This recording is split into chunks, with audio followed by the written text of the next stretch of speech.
Dr. Vexthera was having what he thought was a normal morning at the Galactic Institute of Theoretical Xenobiology. His first class of the day was Debunked Species, Separating Archaeological Fact from Fiction, a course he'd taught for 73 years without a single major issue.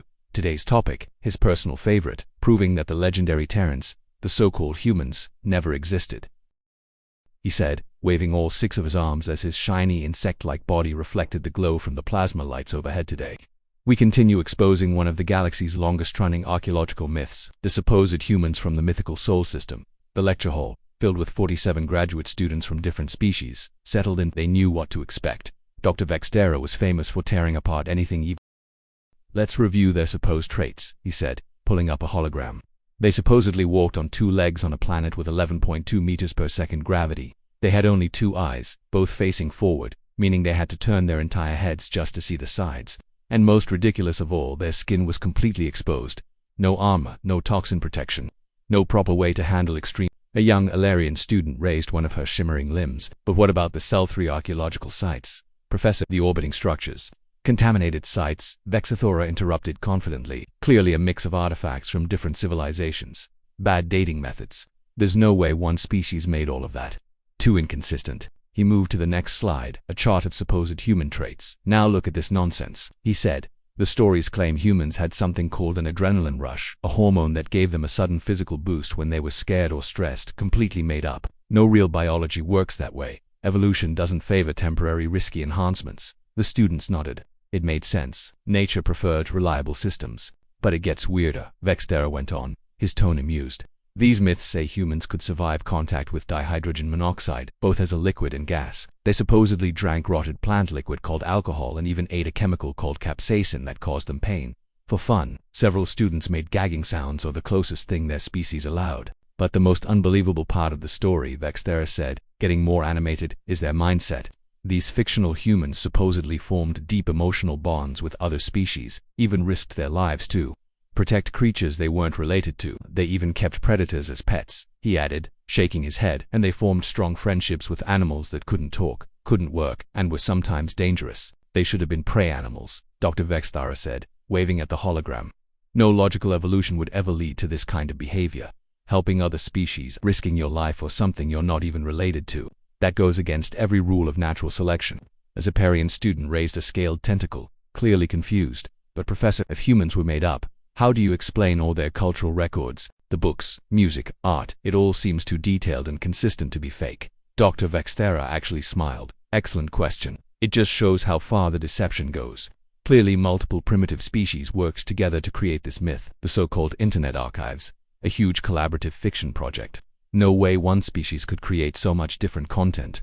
Just then, the main doors to the lecture hall opened with a soft hiss. 3 small 2-legged beings walked in. Their movements were strange, smooth but unlike any species Vexthera had ever studied. They wore basic environmental suits, but strangely, nothing to protect them from radiation, pressure changes, or poisonous gases. The room went dead silent. The lead figure pulled off what looked like a simple breathing mask, and revealed a face that looked exactly like the impossible human Vexthera had just finished describing. Sorry we're late, she said casually. I'm Dr. Elena Vasquez. This is Dr. James Park and Dr. Amara Okafor. We're from the Terran Xenological Survey. We saw your lecture listing online. Looked like you were covering mythological species today. Dr. Vexthera stared, frozen. His mind reeled. The clicking sounds of stress fractures began to echo from his exoskeleton. This can't be happening, he whispered. Humans are fictional. You're not real. Dr. Vasquez smiled, flashing the forward-facing teeth of a predator, just like in the old myths.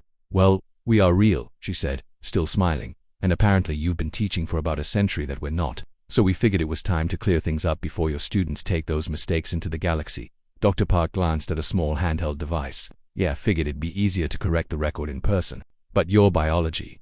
Vexthera's voice cracked with disbelief. The death world conditions. The bizarre behavior. Helping other species for no reason. All true. Dr. Okafor chimed in cheerfully. Though we prefer to call Earth home instead of Death World. It's not hostile. Exactly. It's just picky about what's allowed to live there. She reached into her suit and pulled out a small container. Coffee, she offered. It's made from beans that naturally contain insecticide. Most creatures can't handle it, but we've adapted. It gives us a nice energy boost. 17 students fainted instantly. Dr. Vasquez looked at the rest of the class, who was still conscious but clearly in shock. Since we're here, she said gently, we might as well give you some real information.